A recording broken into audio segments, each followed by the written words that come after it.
যে তোফাজ্জল কোনো মানুষের একটি সম্পদ নষ্ট করেছে, কোনো মানুষের একটি সম্পদ অবৈধভাবে তিনি ধরেছেন।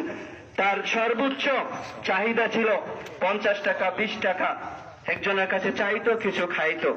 প্রিয় ভাইয়ের আমার, আজকের যারা এই জানাজায় উপস্থিত হয়েছেন সকলের কাছে সজোরে অনুরোধ জানাচ্ছি যে এলাকায়ও যদি এরকম কোনো আমরা ঘটনা দেখতে পাই যে একটি চোর বা একটি কোনো সন্দেহের বশবর্তে, সন্দেহের উপর নির্ভর করে এইরকম দুর্ঘটনা আর যেন দ্বিতীয়বার পুনরাবৃত্তি না হয়, আমরা সবাই সচেষ্ট থাকবো।